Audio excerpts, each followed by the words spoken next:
It was 2019.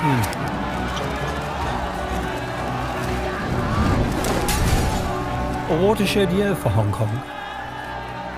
The former British colony that was handed back to China in 1997.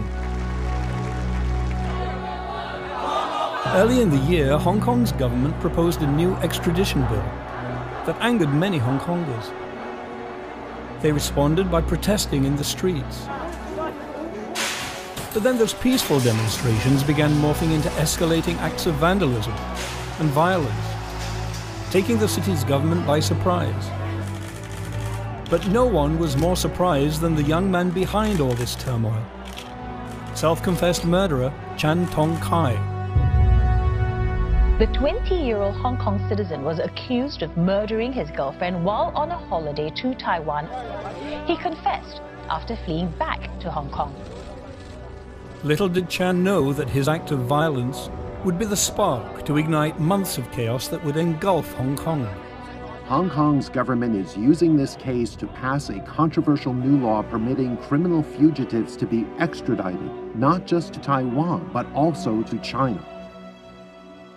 All we wanted to do is to fill the gaps so that we can send fugitives to mainland China, Macau, and Taiwan after court procedures. Everything has to go through the courts. It had been 23 years since the city was handed back to China, and it was quite bizarre. There would be no extradition agreement between Hong Kong and China. If somebody committed a crime in Hong Kong, they're not allowed to be sent across the border to China, or if somebody from Hong Kong committed a crime across the border in China, there would be no mutual extradition agreement.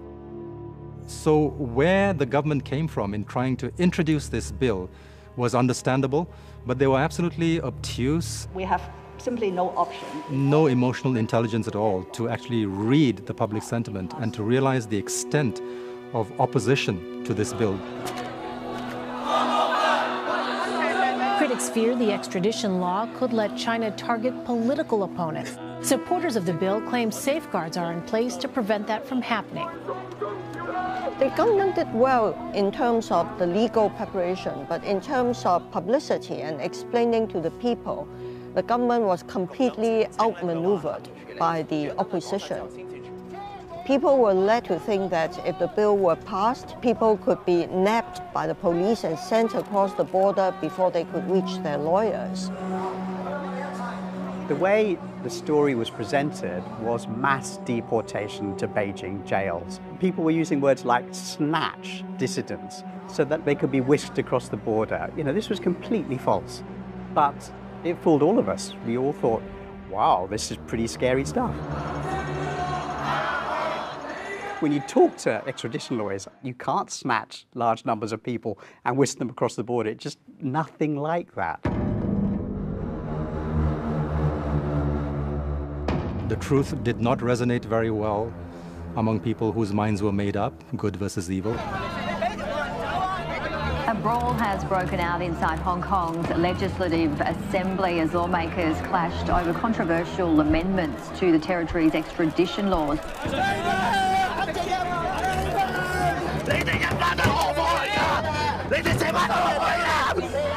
Anger over the extradition bill provoked Hong Kong's pan-Democrats to attack the opposition pro-establishment party, and their fury spilled onto the streets.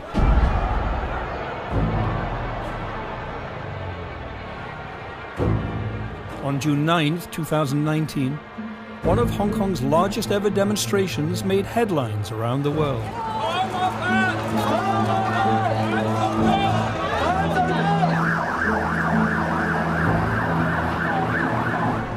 A lot of people had not even seen the details of the extradition bill. That was their demand: withdraw the bill.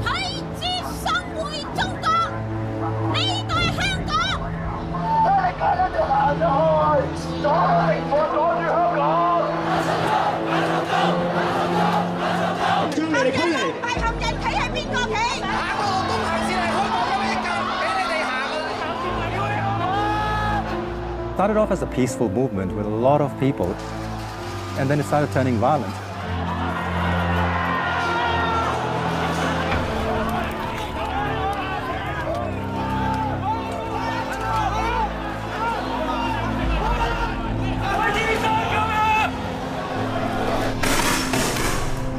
the weeks that followed, mounting frustration over the government's unresponsiveness led to rapidly escalating confrontations with Hong Kong's police.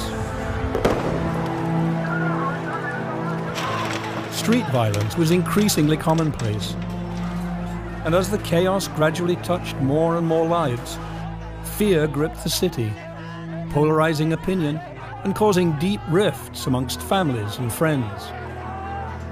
And it wasn't long before the city's crown jewel, its vibrant economy, began sliding into recession. It was the perfect storm. Long-held anxieties and smoldering resentments became the kindling for months of civil strife, culminating in a violent insurgency.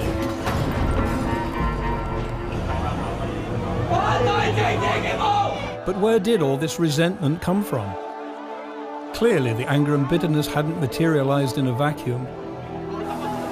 To answer that question, perhaps we need to look back further into Hong Kong's recent past. I'm Malcolm Clark. I was shooting a film in Hong Kong for much of 2019, so I witnessed up close what was happening there. But when I tried to speak to people in the streets, I was struck by how reticent they were to go on the record. Why? Because they were scared. But then as time passed, I began to realize that much of what we were seeing and shooting on the streets of the city was in so many ways at odds with what I was reading in the Western press and seeing on television. It was a disconnect. Somehow, things didn't add up. So what you'll see in these 10 short-filmed essays is a different perspective. My personal assessment of how a world-class city was brought to its knees during Hong Kong's year of living dangerously.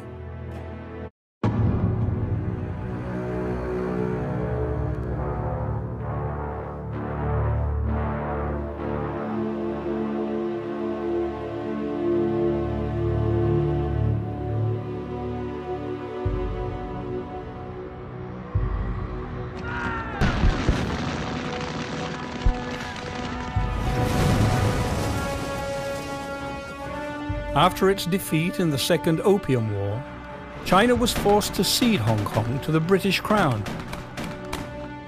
A perfect example of what came to be called gunboat diplomacy.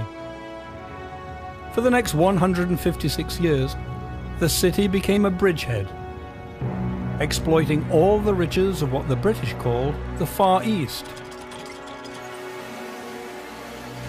And though Hong Kong was renowned for its freewheeling mercantilism, politically, Hong Kongers were always ruled by a vast colonial administration back in London.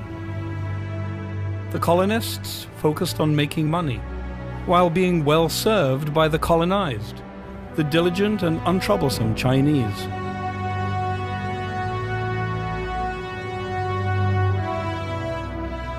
Although the British may have seen themselves as benevolent overlords, this was far from the truth. Benefactors they were not.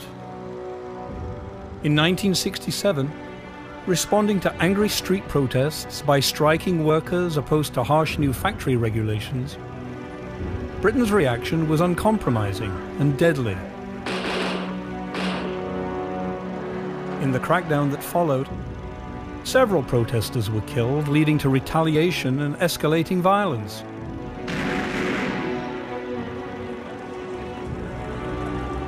In all, 51 Hong Kongers, including protesters, policemen, innocent bystanders and children, were killed. And the British were shamed into making much-needed reforms. Then in the 1990s, as they were finally closing the door on their vastly profitable colonial enterprise, the British had an uncharacteristic change of heart. Hong Kongers were urged to demand a say in their destiny. Britain called for democracy for Hong Kong, something they'd steadfastly resisted for 156 years. Hong Kong people are to run Hong Kong. Because Hong Kong had been a British colony for so long, the people here are different. from the people in mainland China. They may share their ethnic Chinese roots, but the mentality, the culture, everything is very different. And to Beijing's credit, it fully realized that.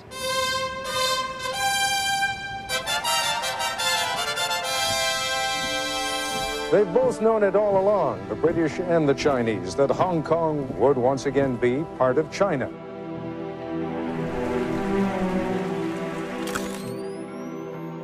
So what Beijing did was say, fine, we will allow you to be autonomous. You will have your own legal system, you will have your own financial system, total freedom of speech. They guaranteed all that for 50 years. So the idea is one country, two systems. That means Hong Kong's system is different from the rest of mainland China, but it is very much a part of China. It's one country. Overwhelmingly, Americans are convinced that if the residents of Hong Kong could choose voluntarily, they would opt for the current system, not Beijing. Most Americans are wrong. Fully 62% of Hong Kong residents polled said they would choose to join China if the decision were up to them. And by the unsentimental measure of the marketplace, Hong Kong is bullish on Beijing. When China first took over Hong Kong in 1997, it was an important city in terms of reversing a historical atrocity. But it's also important because this is an open, free economy. It's got a solid financial and legal foundation.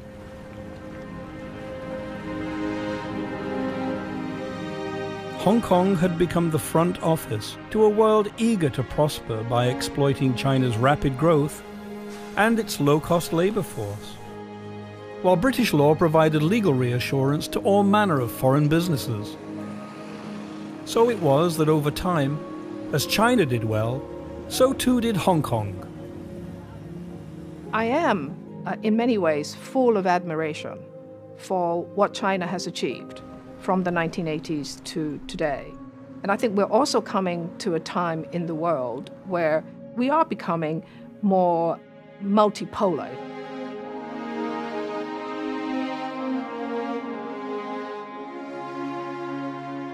It is different from the world that I kind of grew up in colonial Hong Kong, looking to Britain for many ideas, the United States being the be-all and the end-all. So I accept that that's unsettling for Hong Kong people, but it depends on what view you want to take on China. Ever since the handover, Hong Kong's government had struggled in managing a legacy of tensions and contradictions between the former colony's past and its future as a wholly Chinese city. And supporters of those two very different political realities have been at loggerheads ever since. Thousands of people protesting a Beijing-backed plan to introduce mandatory patriotic education classes in the territory's schools.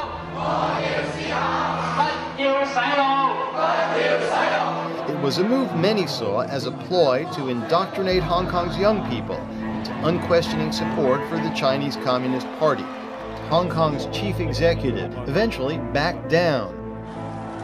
In 2014, despite having more autonomy than they ever enjoyed under the British, the pace of universal suffrage was still too slow for many Hong Kongers, and their protests brought the city to a standstill. It feels like a dangerous moment. Who's in charge? The Communist Party? Or the demonstrators, who found a common voice and now intend to define their own destiny? This is it, the last stand of Occupy Hong Kong. One by one, they were arrested and carted away.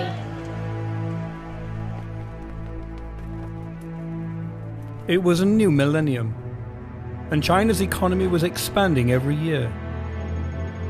But so too were the resentments many Hong Kongers felt towards their mainland cousins. Not so long ago, it had been easy to look down on the poverty-stricken, undereducated mainlanders. But China's economic renaissance was rapidly transforming lives and opportunities north of the border.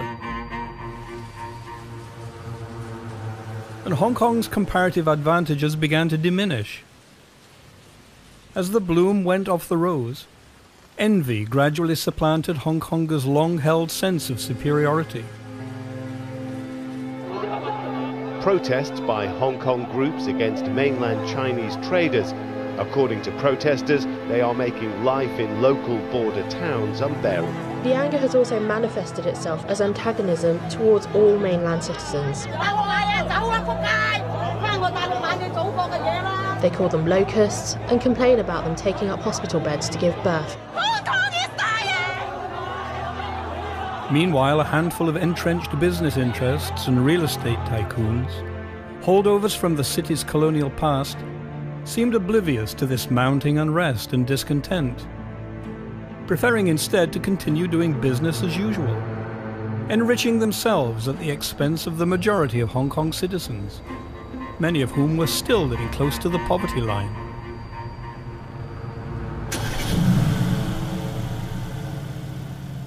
I do look at a lot of inequalities. Then you walk down the street and there's a Lamborghini drives past, an old lady pushing a trolley with cardboard. Part of the reason it's kind of hard going living in Hong Kong, first of all, is the physical dimension. It is just so dense. People are so physically close to each other. Secondly this is a competitive town.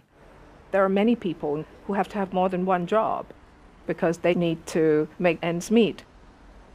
Beijing have already said to Hong Kong repeatedly that you have some local socio-economic problems that you need to resolve, and I think that is true. What seemed easier is to blame China, is to blame that all these problems we have in Hong Kong is because of China. And, you know, another word that we use, not China, is because we don't have democracy. You know, the sense that perhaps if we had democracy, we could change our social economic policies. When the British departed, we also carried forward a set of what we believed were the winning strategies. Things like laissez-faire, non-intervention, small government, not dealing with the private sector, sharing of wealth and land policies and so on. So people are cooped up. Financial pressure creates stress. So I just think it's remarkable, the people of Hong Kong, how they deal with it and how they're not just throwing punches every 5 minutes. Hong Kong's malaise is far from unique. Similar challenges are becoming more widespread in many Western democracies, where economic hardship and widening wealth gaps have led to a loss of status and a dangerous rise in resentments. Populism, identity politics, and social media encourage people to seek out easy solutions and scapegoats. And that's where Hong Kong finds itself today, with its many smouldering problems either being underplayed or ignored entirely by a press corps preferring to lay the blame at China's doorstep, rather than examining the myriad historical grievances that are still very much alive in the city.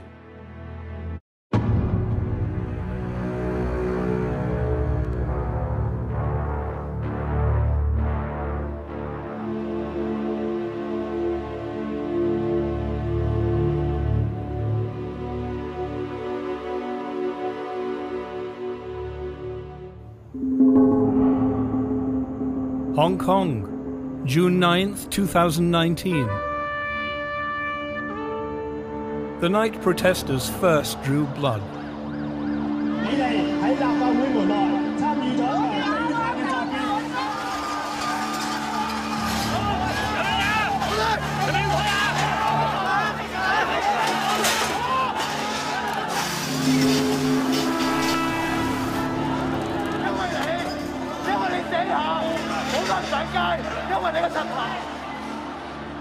Although police units were deployed to defend Lechko from a splinter group of protesters who'd broken off from the main demonstration, they were entirely unprepared, having neither the equipment nor the personnel to safely deal with what would happen next.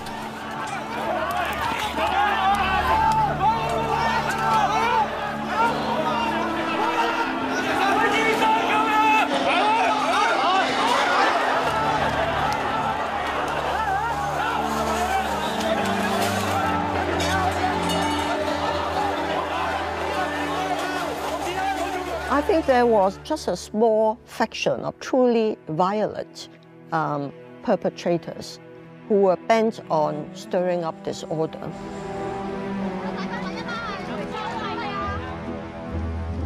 Despite her government's proposed extradition bill being met with widespread condemnation, Carrie Lam remained intransigent.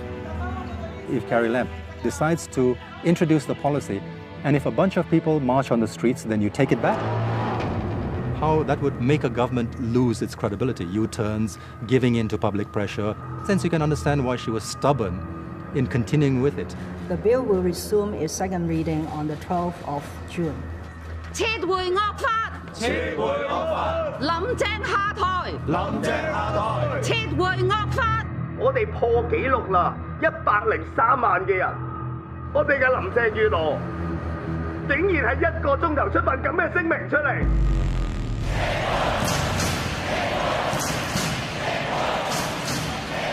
Lam's apparent indifference to the will of the people incensed public opinion.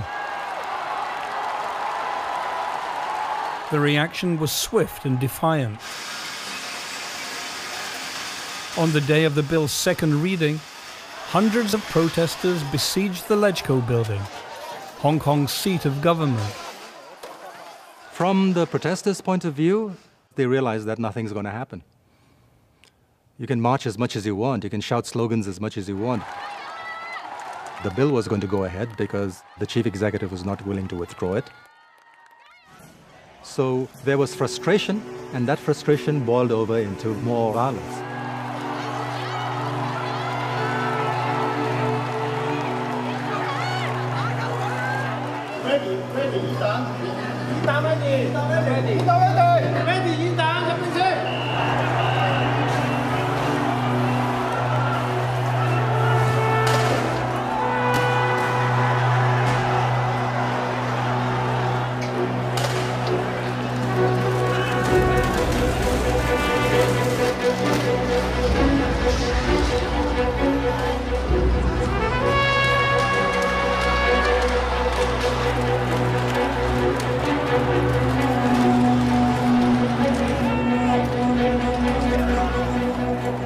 呢啲破壞社會安寧、罔顧法紀嘅暴動行為，係任何文明法治社會都唔能夠容忍嘅。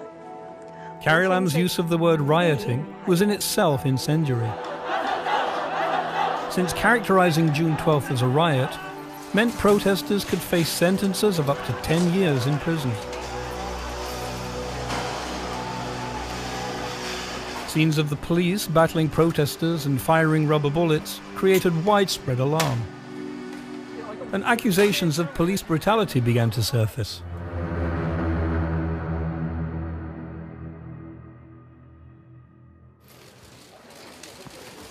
But then, 3 days later, Carrie Lam surprised everyone. 特區政府決定暫緩修例工作。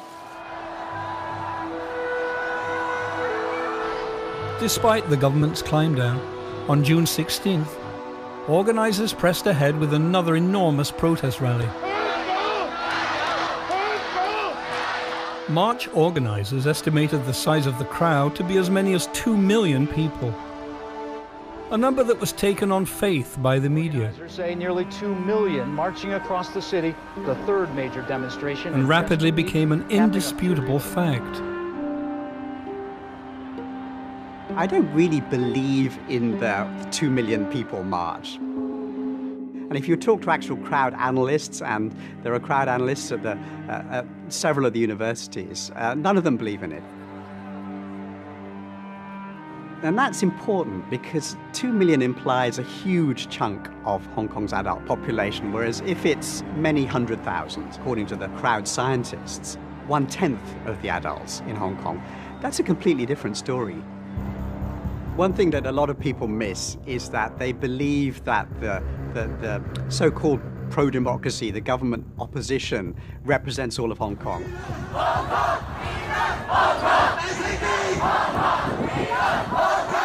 If you look at the figures, 1.6 million people who vote for the Pandems, we've got about 1.2, 1.3 who vote for the other side, and we've got more than 3.5 million adults who, for whatever reason, don't vote. Now, each side claimed the silent majority as theirs. But in fact, there's nothing you can say about the people who choose not to exercise their right to vote, except for the fact that they seem to be not interested in exercising their right to vote. They exist in huge numbers. So Hong Kong is basically apolitical in that sense. This whole idea of Hong Kong being united on those marches is false. However many people were on the streets that day, they certainly felt they had the wind at their backs.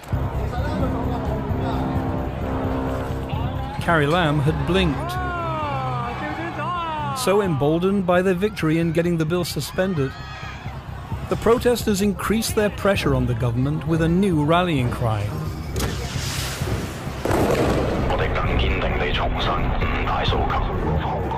Five demands became a mantra for everyone seeking democracy and change in Hong Kong. They sought a full withdrawal of the extradition bill, the retraction of the riot characterization, the release of all arrested protesters, an independent investigation into police brutality, and Carrie Lam's resignation. In just a matter of days, this self-proclaimed leaderless movement had produced and distributed a slick animated film that appeared online, translated into all major languages, creating global awareness for a movement eager to build international support. But who was behind those five demands? Whose ideas did they represent? And who produced such a highly professional piece of animated agitprop pretty much overnight? It was all a bit strange. Somehow it didn't add up.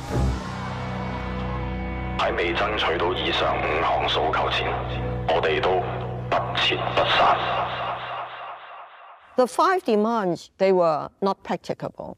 They were so rigid, there was so little room for compromise that there was no way the government could talk with them to negotiate any peaceful outcome. With the government feeling its hands were tied, the protesters' anger and frustration mounted over their unmet demands. And ordinary Hong Kongers began to fear that government intransigence was simply adding more fuel to the fire.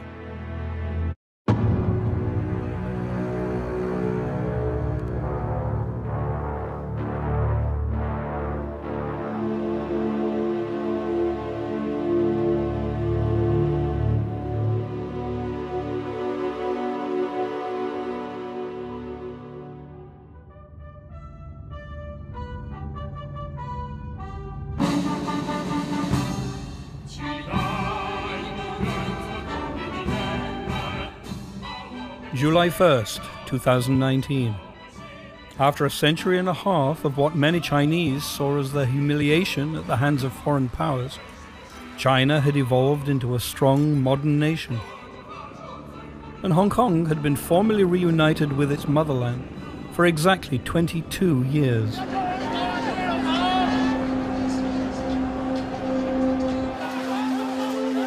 What should have been a day of pride and celebration was marred by protests making demands that went well beyond the withdrawal of the now shelved extradition bill.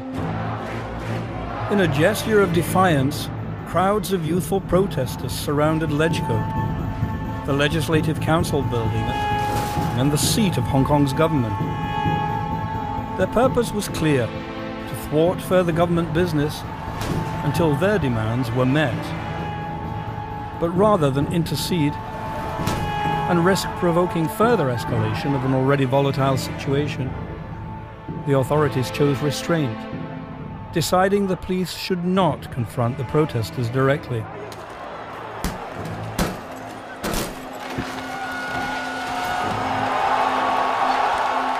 But then what happened next shocked the world. Our building was occupied and vandalized for hours, regional emblem defaced. That's truly dangerous. If you talk about revolution, that could mean violence. That could mean overthrowing the government in unlawful ways. That could plunge Hong Kong into disaster. the chambers of Lechko teemed with masked intruders. It seemed the very foundations of Hong Kong were being shaken.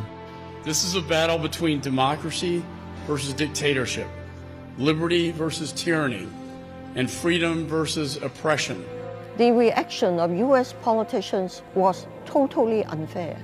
What they could not accept to have happened in their country, they applaud as a fight for freedom or democracy in Hong Kong, in complete disregard to the damage of our life and property and to our political systems. Look at what happened in the US Capitol Hill, January. You know, the Americans are calling that sort of movement an insurgency. And that's what the initially peaceful protest became, an insurgency against our government and against China. I think Beijing became increasingly concerned. Their concern was understandable. Hong Kong had long been considered a bastion of peace and stability. But the city's police were increasingly deployed to restore order in what was rapidly becoming the most volatile and dangerous city in Asia.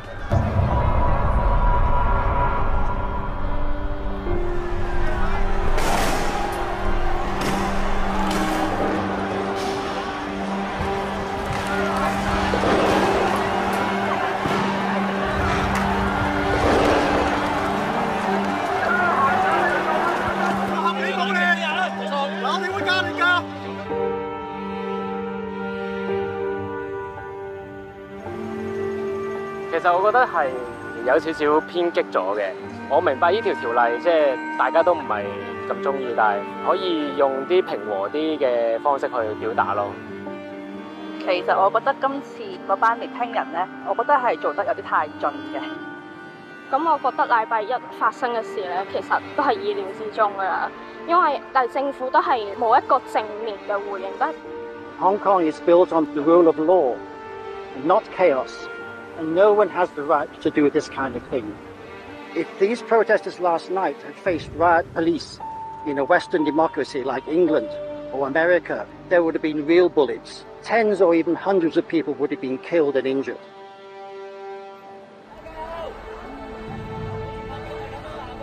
Yet this notion that the police had acted with restraint seemed entirely lost on both the protesters and the media. And with animosity and resentment at an all-time high, policing these increasingly volatile demonstrations meant taking grave personal risks for every officer involved. On July 7th, towards the end of what had been a peaceful protest, Rupert Dover, the senior police officer who approved the first use of tear gas back in early June, was identified, surrounded, and threatened by scores of enraged protesters, forcing him and his police escort to retreat. And 1 week later, after police followed protesters into one of the city's luxury shopping malls, this is what happened next.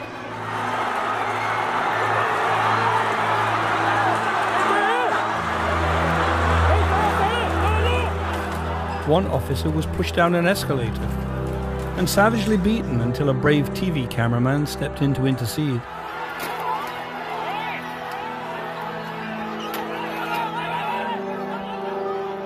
Another policeman had part of his finger bitten off, and in all 22 people were injured, while many more were arrested, all seemingly willing to risk their futures for a moment of violence.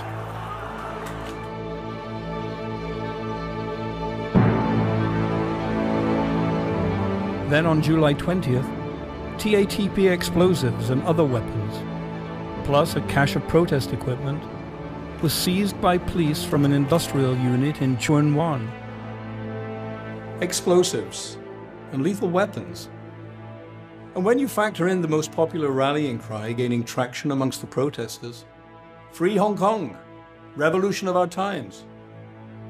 Hong Kongers could be forgiven for fearing what might happen next, as their city spun increasingly out of control.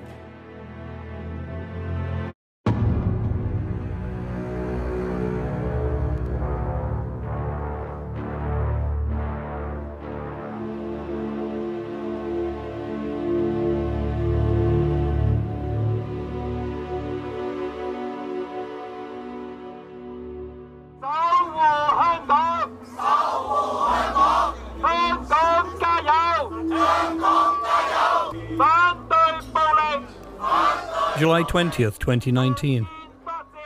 A display of support for the city's beleaguered police force. Despite living with the persistent threat of violence, frontline police officers were expected to restore order and maintain a high level of self-discipline. No small task when policemen and women could find themselves under assault, both on duty and in their private lives. 從來冇見過咁樣打壓我哋嘅警察，我見到警察嘅家人呢，受到非常大嘅困擾，佢哋嘅仔女被欺凌，呢啲係乜嘢手段啊？呢啲手段就係希望打垮警察，等香港冇安全，係咪啊？係。我哋一定要同心協力，守護香港，守護香港。多謝。 There was a lot of intimidation in summer of 2019. I received a lot of complaints from police families about intimidation of their children at school, sometimes even by teachers. And people like us, pro-government lawmakers, our home addresses, our email addresses, our phone numbers, all in the internet. Some of our colleagues received threatening calls before going to work. I had to step up my home security and had to be careful where I went.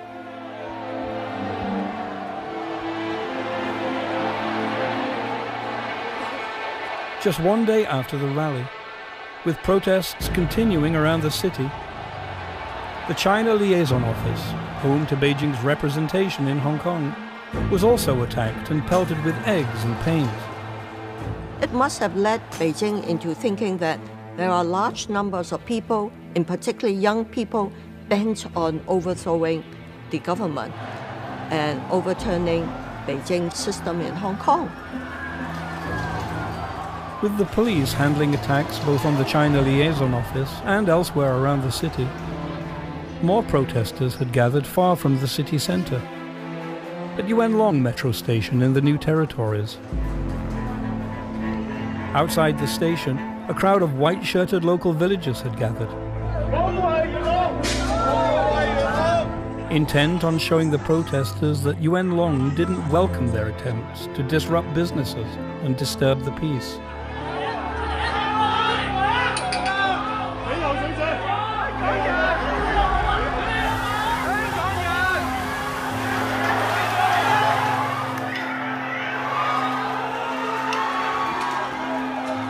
The attacks were aggressive and indiscriminate.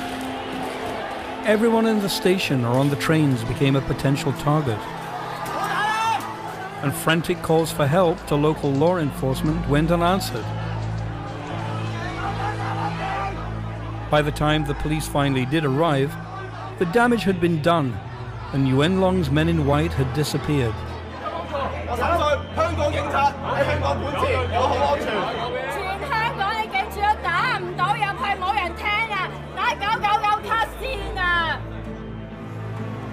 The police stated that because they were already defending the China Liaison Office and other flashpoints around the city, they lacked the manpower to respond to calls from Yuen Long Station.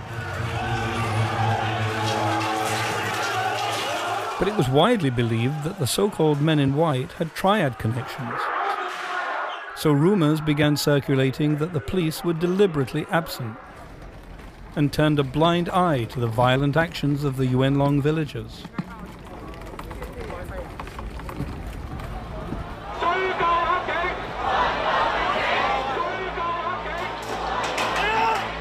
The events in Yuen Long whipped up a firestorm of hostility against Hong Kong's once revered police.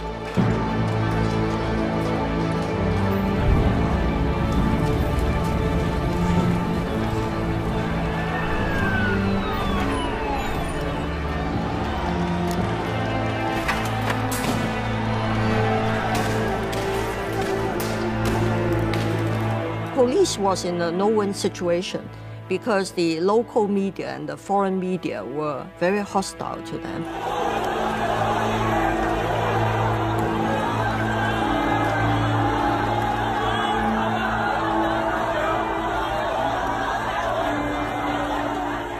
It it seems like Hong Kong had busted apart. The shock that people who were so close to you couldn't handle their emotions. Hong Kong was divided into two camps. We had the blue camp, which is the police. Yellow is the color that the protest movement used, and that goes right back to the Occupy protests. There's discord between yellow and blue sides within families. There's also discord between families in the United States, between Donald Trump and Biden. There was terrible discord in the United Kingdom over Brexit. I know families where the mother won't talk to the father, or the mother and father won't talk to the kids leave home. It's split up friends, it's split up colleagues. And I experienced some of that in the office myself. I had a problem with the violence. And I had a problem with people glossing over the violence, enabling the violence, justifying the violence in the name of greater democracy. So even that created tensions with my own colleagues. So you can imagine that people are having constant arguments with their loved ones and their colleagues and so on about something that went on for months in Hong Kong. Politics was the poison deep in the community. I think we went through some kind of mental breakdown. Hong Kong's political climate had never been more toxic. Mainlanders who found themselves in the wrong place at the wrong time learned to fear the rule of the mob. Everyone felt it was just a matter of time before more serious violence would begin claiming victims. And not just in the police, but against anyone who stood in opposition to the hardcore protesters.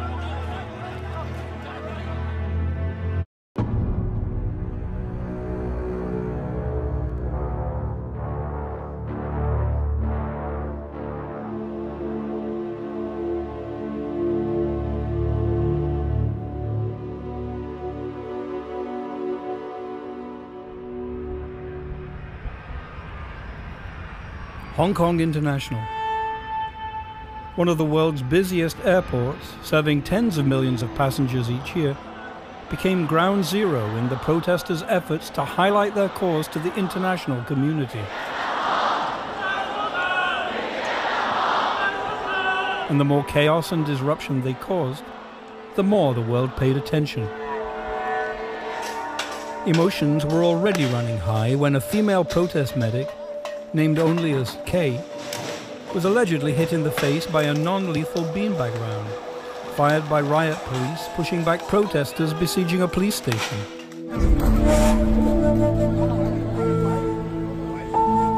Rumors quickly spread on social media that Kay had been blinded in one eye. The incident was taken as proof that Hong Kong's police were unnecessarily violent, reinforcing allegations that had been circulating for weeks. Investigations into the true cause of Kay's injury were obstructed at every turn by Kay, who refused to release her medical records to the authorities. And that provoked counterclaims, alleging that the injured medic and her supporters were covering up the nature and extent of her injuries to turn public opinion against law enforcement. News of Kay's injury spread far and wide, prompting the Eye for an Eye global PR campaign and building widespread international support for the protest movement.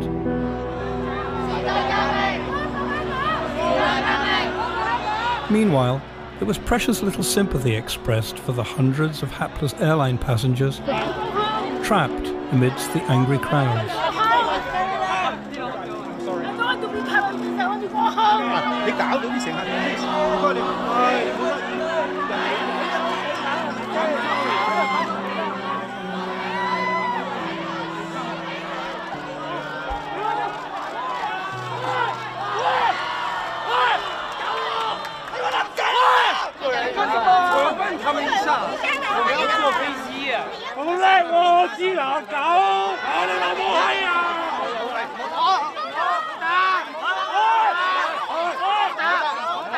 When I have 5 children coming from Israel all the way. Don't complain to us. We are victims here.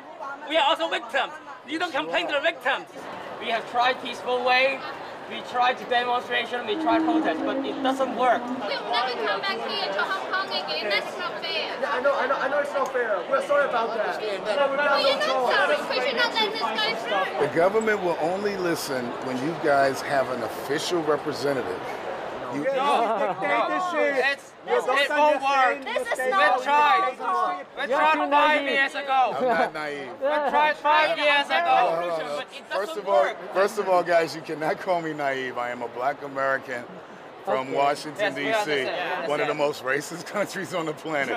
I am far from naive. But my people over there are still being lynched, still being killed, still being shot by police for no reason. You guys have no idea what real terrorism is. Come back! China sent people pretending as press to be out, to be undercover.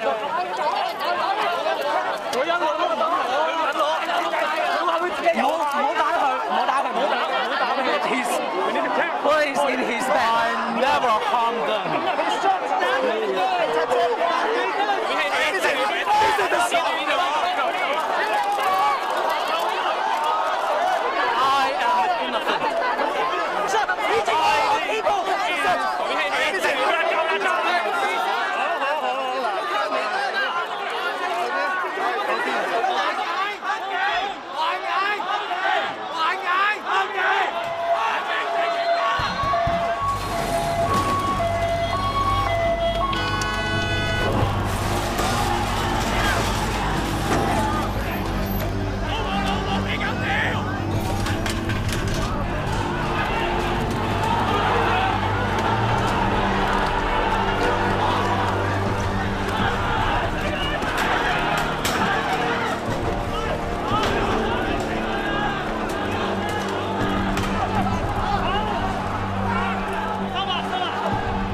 This was the rule of the mob.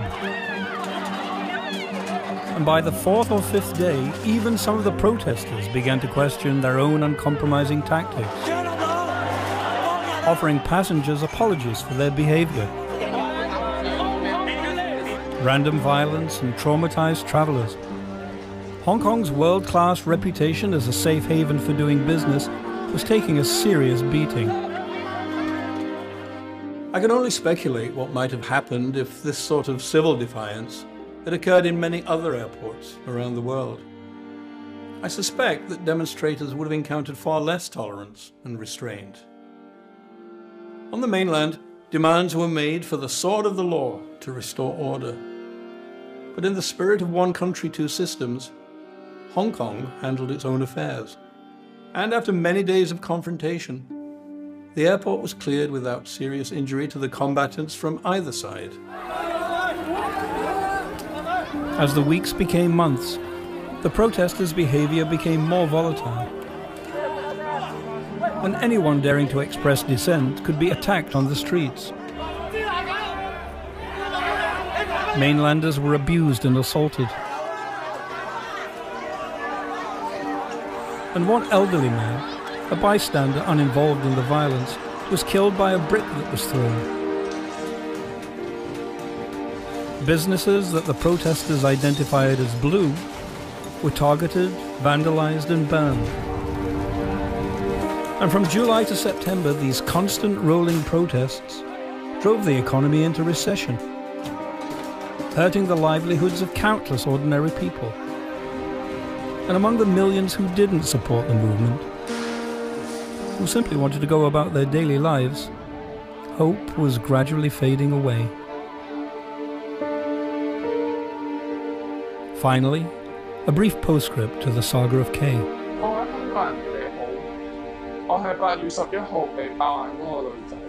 Kay recorded a statement accusing Carrie Lam and Hong Kong's police commissioner of sanctioning the use of murder, mutilation, and assault by the police, whom she described as terrorists.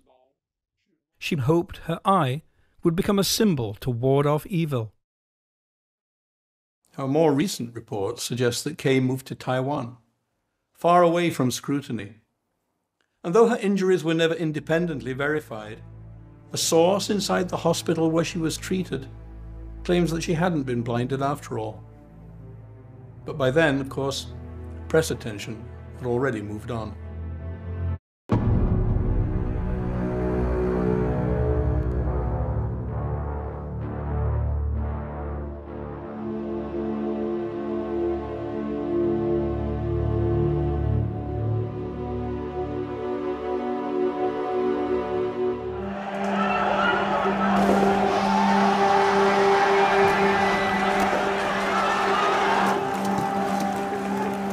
The Hong Kong protests were the biggest news story for much of 2019. And it's likely they were one of the most recorded news events in history. Millions of cell phones were on the streets, capturing and relaying events in real time.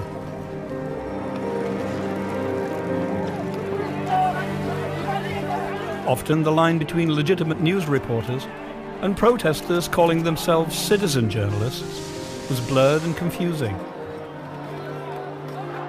And there were occasions when ethical lines were crossed, as when this news photographer intentionally slammed a door shut to prevent a young mainland banker from escaping a hostile crowd. With their every move, gesture and reaction being scrutinized and magnified by the press, the police could be excused for feeling both cynical and helpless.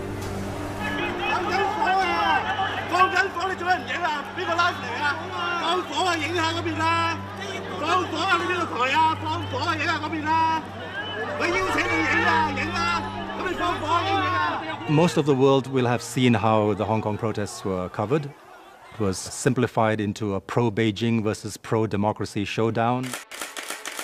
That was the groupthink, that was the global narrative.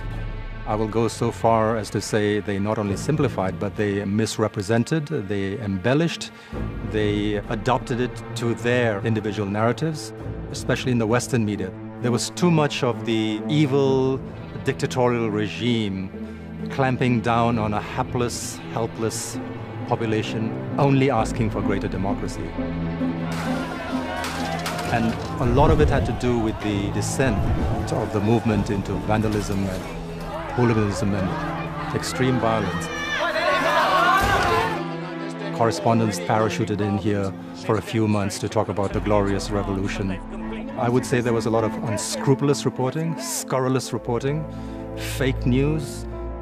There was never any fake news in Hong Kong until 2019. In such a visual situation, images are very open to manipulation. Stills in hand-to-hand combat situation are very dangerous because they can show anything. Depending on angle, depending on the choice of photo, stills can show violence on one side or violence on the other side. Video clips, again, were very tightly edited.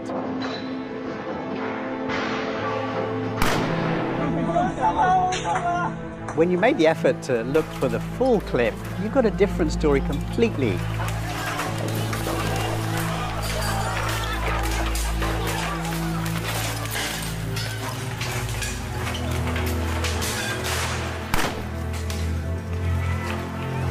Generally, the images told the story. There was a real narrative about what was going on in Hong Kong. Journalists like to see simple solutions to complex problems. So we did fall into good guy, bad guy narrative. I totally sucked up the story that what was going on in Hong Kong was very simple. It was hero teens versus the evil empire. But slowly, I began to realize, Hong Kong is way more complex than that. I'm an old school journalist. I like to dig, I like to talk to people. And I found out that from 2013 onwards, there were other groups way down, buried, involved. They all were doing things in Hong Kong that were under the surface that no one was talking about. There was a big leak around October 2014. A BBC reporter talked about more than 1,000 Hong Kong people were trained. The Oslo Freedom Forum isn't secret, but certainly obscure. In the basement of this 4-star hotel, human rights activists come to what feels a bit like a school for revolution. The teaching here is to be successful, to topple a government for good. You have to be organised and to plan meticulously. And activists here have been involved in helping to organise the current protests in Hong Kong. Their plan to put thousands of people on the streets of the territory was in fact hatched nearly 2 years ago. The revolution will be organised.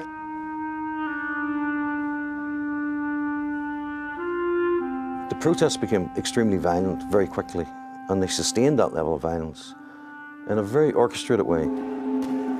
So that doesn't happen spontaneously. Protest tactics which don't happen by online association. There's actual physical requirements for this type of tactics to be trained to people. The division of labour became very apparent to those who were trained to see this type of thing. There was significant orchestration, logistics, leadership. You could see key people, coordinating people, moving people, directing people. But where's it come from? I refer to it as the revolution industry. There's a huge array of NGOs which have been created in the past 25 to 30 years that have mushroomed. With each and every colour revolution that's happened across the world, it has literally become an industrial complex of revolution. You've got organisations like BAM, which is Build a Movement. They basically help structure a protest movement. Once they've completed their tasking, that's when the training aspect of it comes into play. A revolution consulting organisation, Canvas, come in at a training consulting level. They've got their basic training, probably delivered to a select handful of trainers who came back, impart their training domestically. The Albert Einstein Institution, they contribute to it indirectly. It's ideologically involved. It inspires the concepts of the movement, the leaders of the movement. One of its methodologies is to destroy the pillars of support for the government. So the Hong Kong police became a principal target for erosion, demonisation, delegitimization, dehumanization. Will ultimately help to bring down the government, because the government, if it's designed to stand on the pillars of support, if you erode 2 to 3 of them, then those other pillars become weak.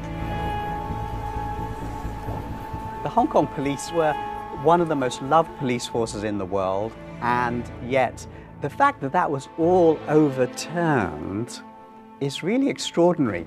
Now, you can either say that it was a magical transmogrification. If you work for the Western press, that is the story you're pushing.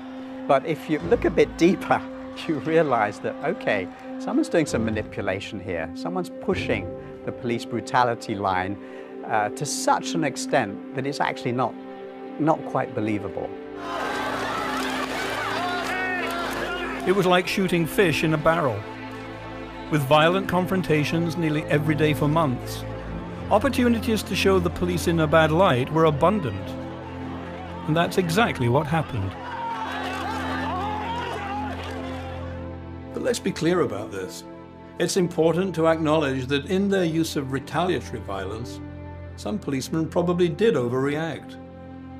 But these were extraordinary circumstances, under constant pressure from the protesters' guerrilla tactics, plus the incessant goading and doxing that was levelled at them.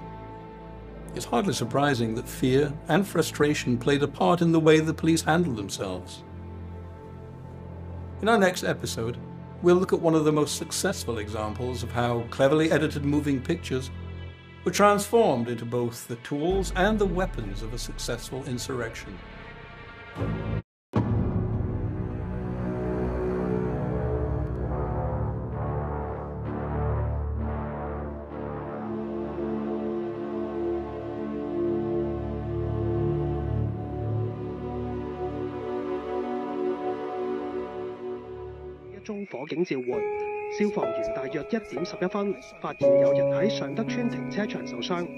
November 4th, 2019. Chow Tze Lok jumped or fell from the 3rd to the 2nd floor of a parking structure in Hong Kong's New Territories. Despite frantic efforts to save him, a few days later, Chow died from a serious brain injury. Because the police were nearby dispersing protesters when Chow's accident happened, they were blamed by many of the people mourning his death. They called it a murder, claiming Chow had been fleeing from the police, which explained why he jumped.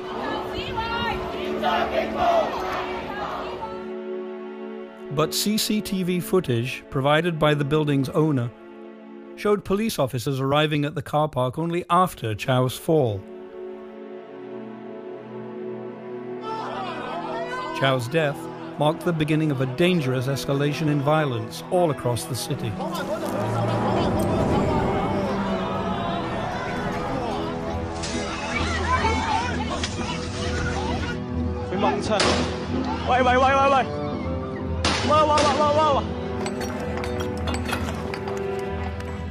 For reasons yet to be fully explained, protesters chose to abandon their highly effective hit-and-run tactics, choosing instead to fortify their university campuses and barricade themselves inside. Preparations were being made for an extended state of siege, using an arsenal of stockpiled weapons. But when their roadblocks began disrupting essential services, preventing emergency vehicles like ambulances from accessing hospitals, the protesters discovered they weren't the only Hong Kongers capable of taking matters into their own hands.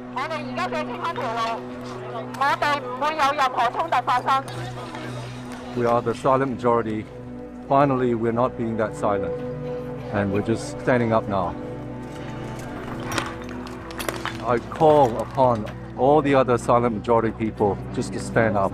All we need to do is just stand up.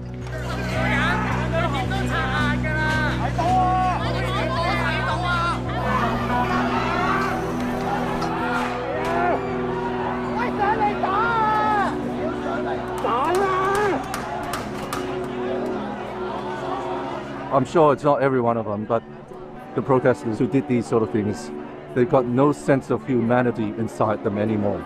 And I'm sorry to say that, and I'm sorry for them too.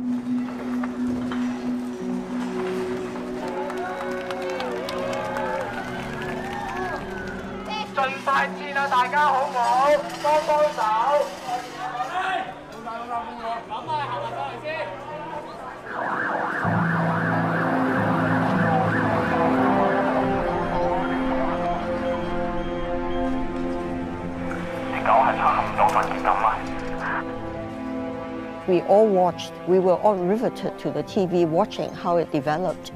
First, I thought the rioters adopted the wrong tactics. When they seized the campus, they became easier targets for the police to surround.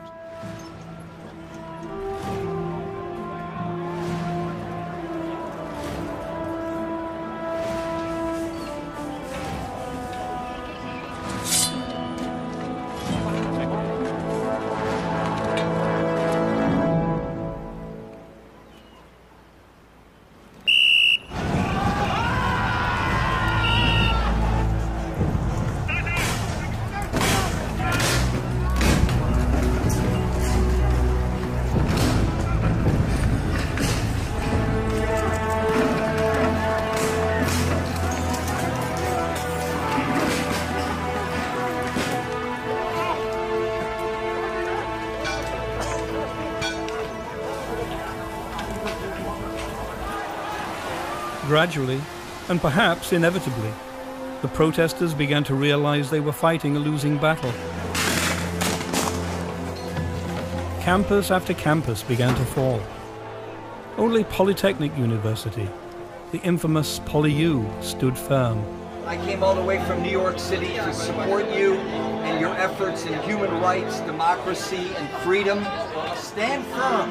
We're trying to saturate the media around the world and here in Hong Kong. Lord Jesus, we pray that you would protect them, help them, comfort them, give them courage. And Lord, we pray for freedom for Hong Kong. It became a zero-sum game. It turned into what they call lam cha, which is, if we burn, you burn with us.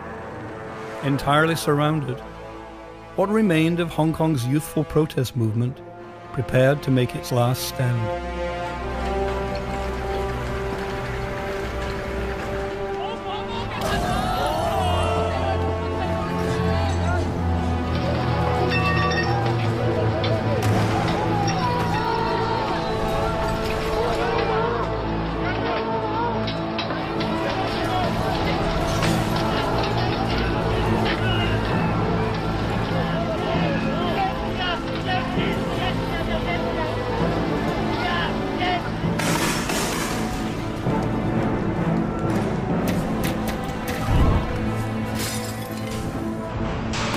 The police closed in, gradually tightening the noose, knowing the exhausted and demoralized protesters were running on empty.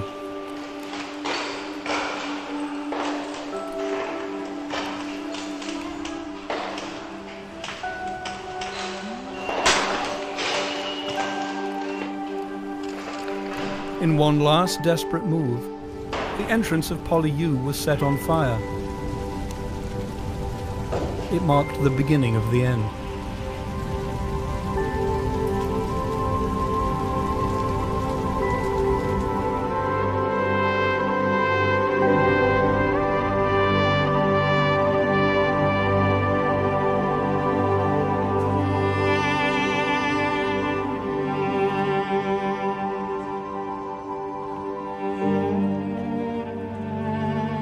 Once defeat was a certainty, many tried to flee the campus, desperate to evade arrest. I think they were very naive. They did not understand the full implications. In fact, a lot of the violent actions were led by a hardcore of trained people. Some students were involved, misled into thinking that they were following a just cause. They didn't realize there would be legal consequences. They misjudged it totally. Those who remained behind accepted their fate and quietly surrendered. We have found some dangerous items, such as 280 petrol bombs, 28 bottles of chemicals, and various items of offensive weapons. Police are thankful to resolve the crisis in a peaceful manner. Despite months of protests, often very violent, the police did not fatally injure any person. Not a single person killed. Can you imagine that happening in the West?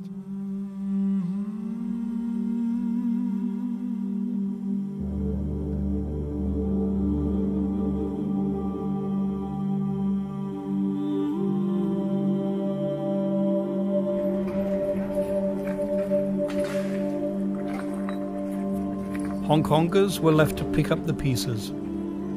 The worst of the turmoil was over, but there were still political clouds on the horizon. The US introduced a Human Rights and Democracy Act, targeting people they accused of suppressing the basic freedoms of Hong Kong people. The international Great Game was still very much in play, and certainly in the US there was strong support for the contention that China was a belligerent authoritarian power, bent on eliminating Hong Kong's human rights.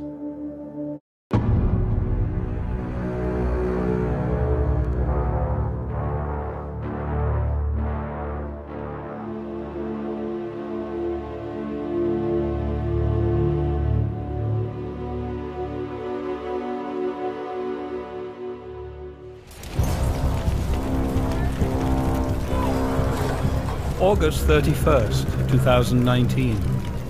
Hong Kong's protesters had created chaos on the streets for months. Their mantra, "Be water," was inspired by Bruce Lee. They would hit a target and run, using the subways to travel swiftly around the city. Inevitably, on those tightly packed trains, they'd rub shoulders with some passengers who openly disagreed with them.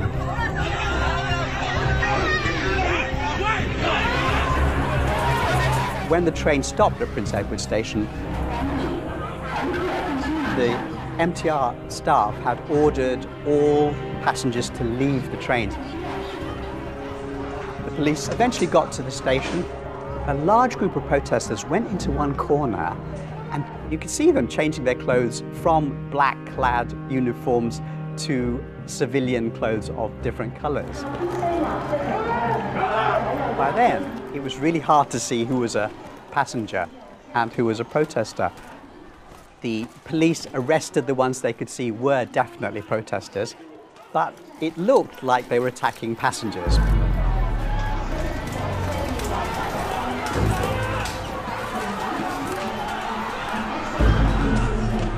The police realized that they can't get the injured to safety because there's now a crowd outside.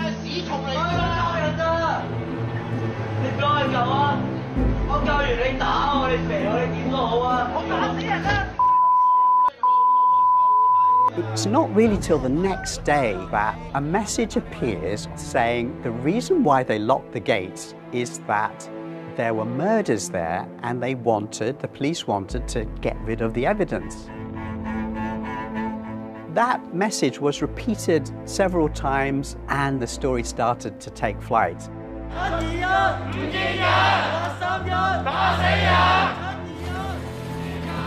係有人喺社交媒體裏面話警察喺8月31號晚喺太子港鐵站襲擊市民，甚至導致有人死亡。呢個係一個胡亂嘅指控。醫管局亦都已經發出聲明，根本冇呢件事發生。當晚喺太子站裏面冇任何死亡嘅個案。無論網上或者社交媒體不斷出現大量針對警隊嘅假新聞。It's really a perfect example of successful strategy because the underground strategic line is remove the protesters from the story and put the police at the center of the story. The protesters disappeared completely and the story became police attacked passengers on trains at Prince Edward Station. Reporters don't realize the entire story can be turned upside down by that loss of nuance. It's not just the reporter's fault. In the West, their head offices, they want a simple story they can sell. And here are teens fighting the evil empire. Well, it just fits. Hong Kong people are not in favor of independence or fighting for independence. 1,000 surveys have shown that to be true. And yet, if you watch the coverage of Hong Kong from the West, it really looks like everybody in Hong Kong is supporting that radical pro-independence group who wants to topple the government. Balance is lost as polarized arguments appear, and I believe the result was very unfair coverage of what happened in Hong Kong. Never forget! We will never forget! The Prince Edward Station allegations sent shockwaves through the protest movement, igniting its most violent and destructive impulses. But was this really just a grassroots, leaderless group of individuals yearning for change through revolution? Or was there something more sinister going on? A strategy, perhaps, planned and choreographed under the radar. So by attacking the police, it was a very orchestrated, predetermined program. Plus, they increased from one demand to 5 demands, and not one less. And this movement had no agenda for negotiations. Carrie Lam's climbing down on the extradition bill showed that there was room for negotiations, but there was no desire in the protest movement side for that because it wasn't part of their agenda. Agendas are important in Hong Kong relative to this protest movement because there's layers of agendas. From a localist agenda, what they're interested in is betterment of Hong Kong, potentially the separate identity of Hong Kong from China. They see themselves quite differently from the Chinese. Then you've got your upper working class to lower middle class grouping. Again, these people were constrained by economics. They had serious objections to the government's economic policies, the dominance and control of the oligarchs in Hong Kong over the economy, the betterment of Chinese coming in for the past 23 years through the immigration program. taking up places in hospital beds for pregnant mothers, taking up education positions. So all this resentment was building up. Your third level then is the middle classes. They're kind of like the support element, the money people, the logistics people. Then you got your planners, your strategists, who are the sort of upper middle class, including the intelligentsia. They're the architects of the movement. They pull the strings. But who's pulling their strings and who's financing them, supporting them? Because there has been a colossal amount of external funding for this movement. You follow the money back through the local NGOs to their sponsors, to their sponsors, to their sponsors. You can trace so much of this back to the US Congress.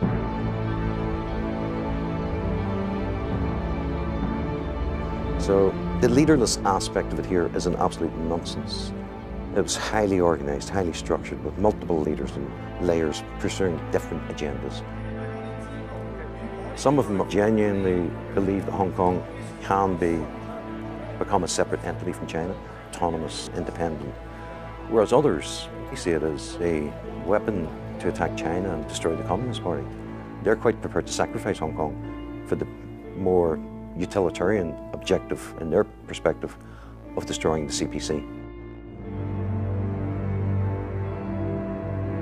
So that fits perfectly with the American strategy towards China, which has been an incremental shift towards an asymmetrical, multi-dimensional containment strategy of China. It's about the erosion of US hegemony and the fear of a rising China. Hong Kong is just a pawn on the three-dimensional chessboard, and they're working towards a destabilization of China. And Hong Kong is nothing but collateral damage in that process. The murder of the young girl in Taiwan, the attempt at the implementation of the extradition bill was the spark that lit the powder keg. But the powder keg had been nicely positioned beforehand.